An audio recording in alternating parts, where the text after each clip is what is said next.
everybody independent outsider, my phone, just saying hey, and saying that yeah, I got up, I walked to the polls, and I voted. I don't know if anybody remembers years ago when you just went to the polls, you voted, you did your thing, and you didn't talk about who you voted for. I I remember that people wouldn't talk about it. Now I will say I voted green, and I voted the real green ticket. So I have to say, uh, in my polling place, there were more people than normal, but that's not that big of a deal because I usually get there really really early, and I got there around 1 o'clock. So, uh, but I got there and I did my thing, and I don't feel any different. I really don't. Um, I've already there were some people that I know and people in my Green Party that voted and said that they voted and said who they voted for, and they've already been vote shamed.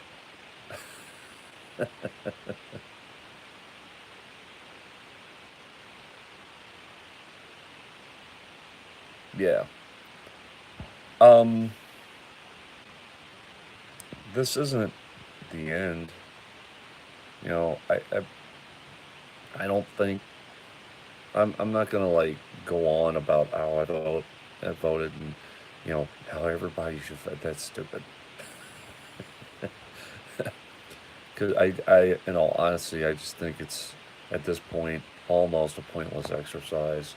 Um, I don't think that the Green Party votes will be flipped because I don't think they're going to be that many on Long Island. So, but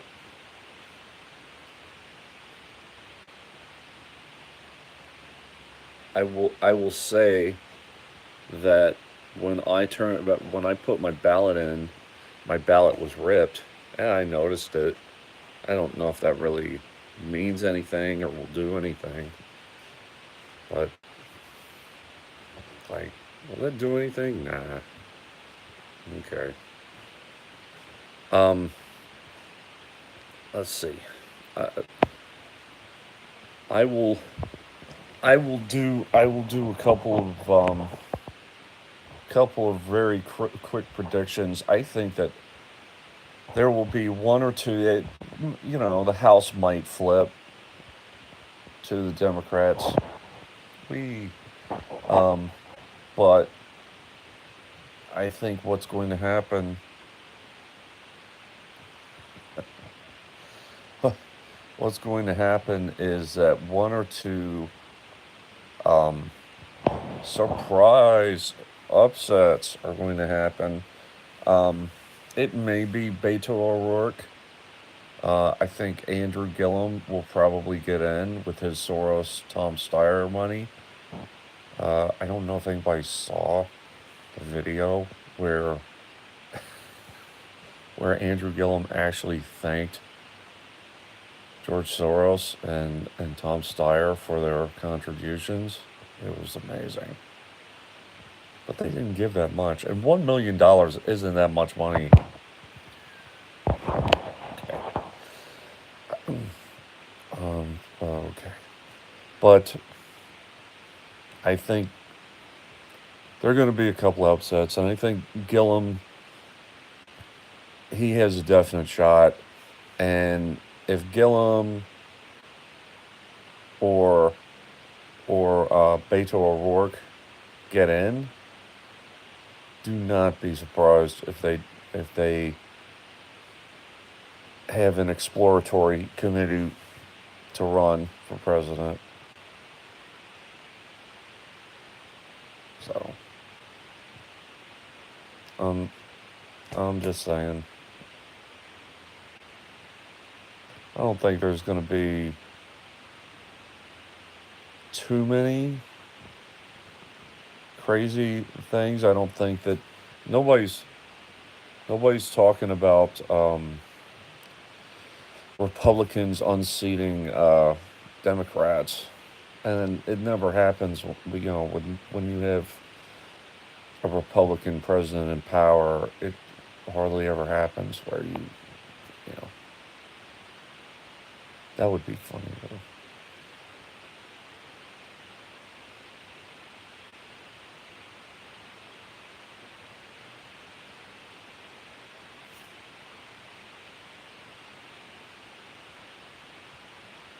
So I just wanted to come on. It's very anticlimactic, but I don't. I will continue to push push this. Deb Della Piana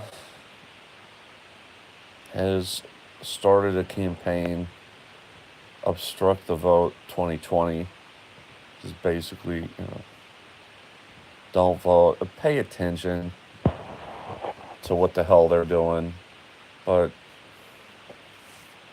you know, don't vote a duopoly candidate. Just don't do it.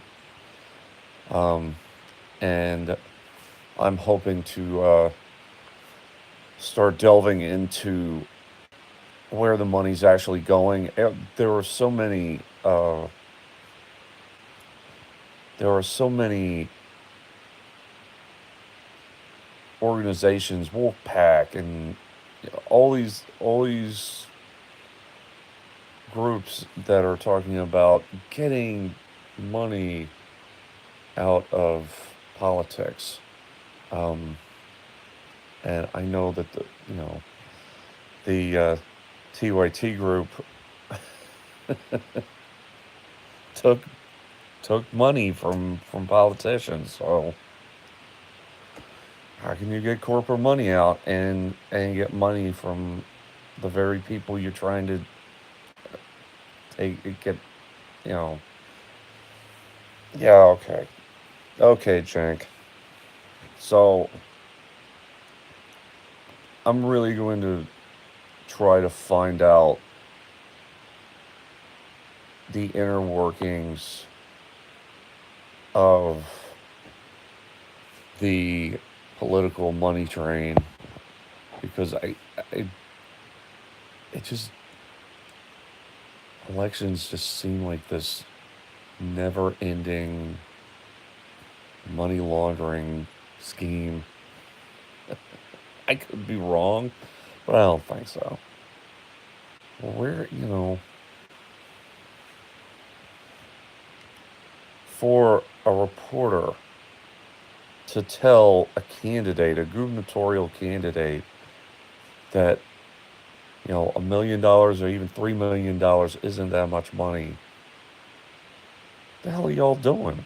I mean, I understand TV campaigns and stuff, but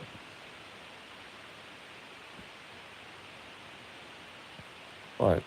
Riding around in a gold bus? Fuck. So, that's pretty much all I have. But nice to see Snorik and Lisa, everybody. But I just kind of tired and drained. And I really don't. This is just a never-ending game. Oh, and one more plug for Sarah Friel's DNC lawsuit. She's pushing and plugging along and doing everything she can to keep people aware. Yeah. Well, the 2020 election cycle starts tonight because most of the incumbents will will stay in, I would imagine. So, and also, people who win, especially those who were on the fast track in the first place,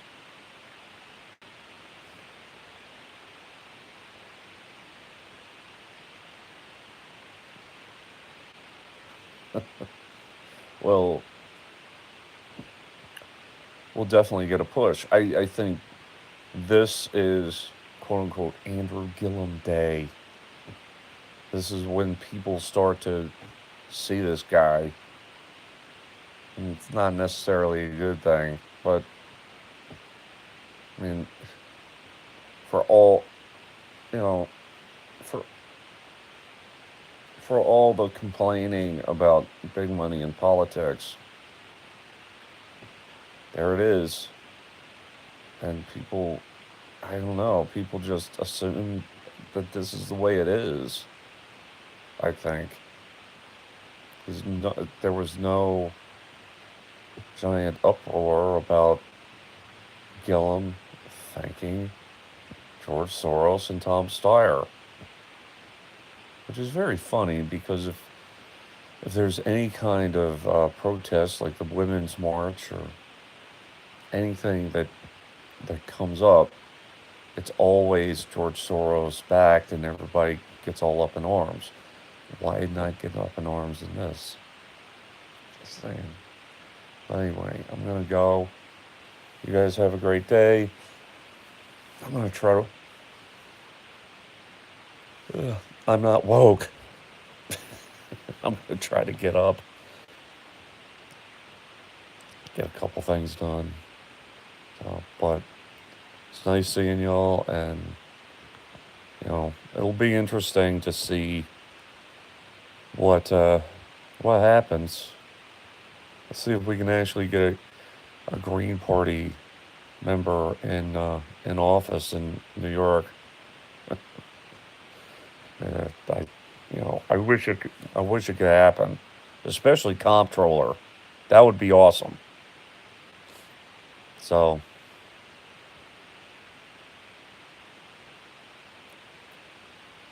it always has.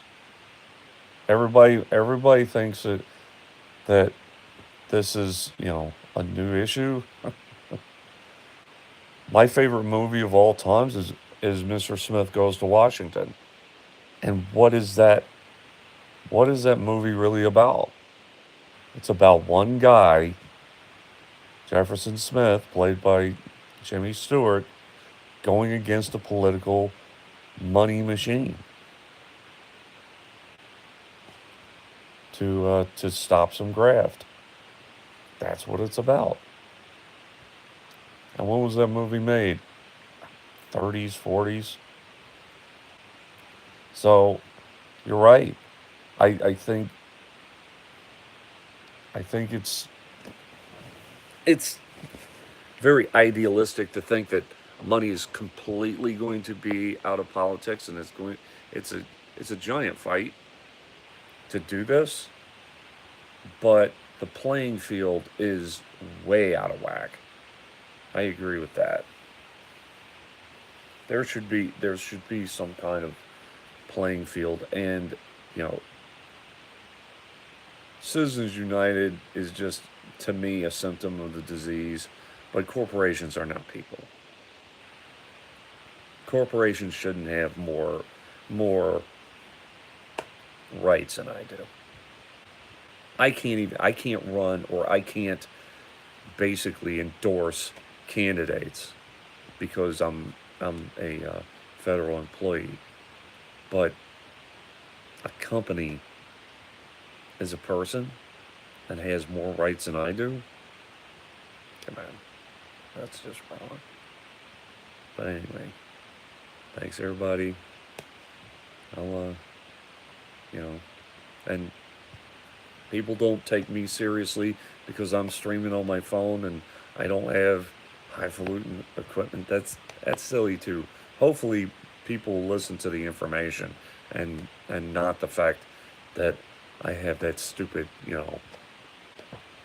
long you know, 1980s um, screen, a phone screen of death. Hopefully, my information can get through. So, pay no attention to the screen behind a curtain. Oh, of course. Oh, of course. So, feel better, Lisa. I think you. I think you gave it to me. Thanks everybody for coming on. I hope you know. I hope we don't have post-election depression too much. You know, it's nothing's really going to change. It's really not going to change. But we have to push for some change. We really do. And and flush these assholes out. We really do. Anyway, thanks everybody. Independent outsider out.